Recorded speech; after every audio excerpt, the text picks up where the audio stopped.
GamingBolt presents 10 things that frustrate PS4 and PS4 Pro gamers. The PS4 is now over 4 years old. In this period, it has firmly established itself as the market leader, selling well beyond the competition and ending up with the industry-leading third-party support as well as an enviable slate of exclusives. It is, in other words, a fantastic console that has firmly implanted itself as the go-to console for players this generation. If you can only get one console, the PS4 should be your first choice. And yet, it's not perfect. There are still many problems with the system, and how Sony has handled it as well. Here are the 10 most glaring ones that we feel Sony needs to address. PS4 Pro needs universal supersampling. Supersampling is the technique of a higher resolution image being downscaled for a lower resolution display, so that the image quality and assets are better than they would have been if the image had been rendered at the screen's native resolution. It's a great feature. It means that someone with a 4K console can still enjoy higher quality graphics on their 1080p screen, and yet, Sony does not offer this on the PS4 Pro. Some games like The Last of Us Remastered do have this functionality, but while the Xbox One X automatically supersamples all games for 1080p displays, the PS4 Pro does not. Come on, Sony, what gives? PS4 Pro hardware deficiencies. No, we're not talking about how it is relatively weaker than the Xbox One X here. It came out a year earlier and it's $100 cheaper, so fine, we'll put up with it not being as good. But for a Pro console, the PS4 Pro feels curiously low quality. For instance, take its fan, which is exceptionally loud as it tries to dissipate the heat the system generates. We get that heat needs to be dispersed properly, but the Xbox One X is more powerful and smaller, and also quieter. Surely Sony could have come up with a better solution. And don't even get us started on the lack of UHD 4K Blu-ray drive. Even the Xbox One S has that. Locking away cloud saves. At this point, the reason I remain subscribed to PlayStation Plus is not because I care about the monthly free games or the online play. It's because a feature as basic as cloud backups for your save files, something the Xbox offers for absolutely free, is locked away behind a PlayStation Plus subscription. It's even worse because the online storage you get for saves on the PlayStation Plus is limited, while Xbox offers you unlimited storage. Come on, Sony, how do you justify this? Refusing third-party services. Sony should not presume to speak for its players, and yet it does. While Xbox players can enjoy fantastic third-party services such as EA Access, Sony won't let the service on PlayStation 4. And why? EA has openly called Sony out on blocking the service on their platform, and Sony's excuses have been damp squibs at best.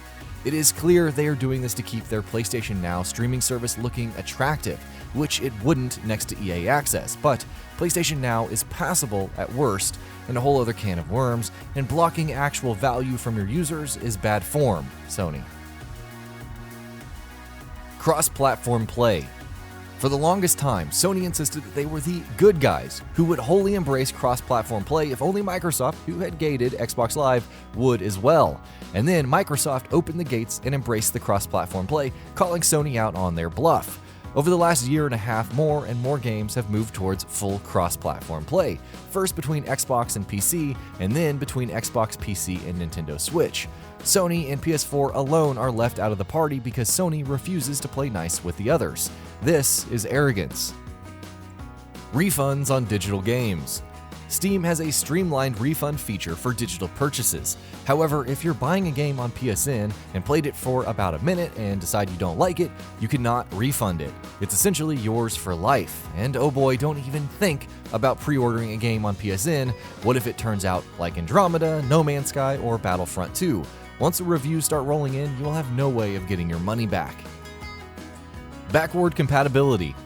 Once, Sony made their name by offering players continuity of their libraries across generations. The PS2 was fully compatible with the PS1. The PS3 was initially fully compatible with PS1 and PS2, and then later with only PS1 and partially the PS2. The PlayStation Vita was wholly compatible with digital PSP games as well as PS1 games. The PS4 is not compatible with any previous PlayStation. In fact, not only is it not compatible with previous PlayStation games, but you need to rebuy digital PS2 games if you want to play them on the PS4.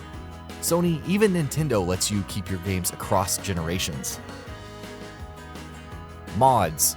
Sony pissed off Bethesda and a lot of players when they decided to throw a tantrum regarding mods on the PS4.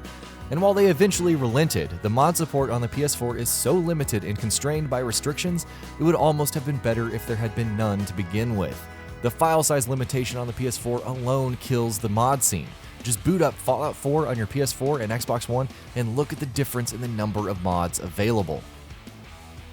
Let us change our PSN IDs. Sony, some of us made our PSN accounts all the way back in 2006 when we were maybe 15 and thought that XX Linkin Park XX was a cool username. But it's not 2006. It's 2017. We've grown up and we want to be able to change our display names without having to lose our trophies, friends lists, and digital purchases. Even Nintendo offers this option. There is zero reason why today we are still stuck with our PSN IDs once we made them. This is, without a doubt, the most egregious issue Sony needs to address. That controller light. Okay, there is that stupid LED on a PS4 controller. It exists, apparently, within good reason, because that's how the PS camera tracks the controller when you play PSVR games. So, fine. It's there, no one's asking you to get rid of it. But, at least let us turn the damn thing off. I don't play VR games, I shouldn't have to put up with a battery sapping light on my controller that can often break immersion for no reason whatsoever. Sony currently lets us dim it, but not turn it off outright, which is just stubborn. Come on Sony, this isn't even a fix, this is literally allowing for one more option. And that'll be about it for this one. If you guys like what we're doing at GamingBolt, please consider subscribing to our channel, and I'll see you guys on the next video.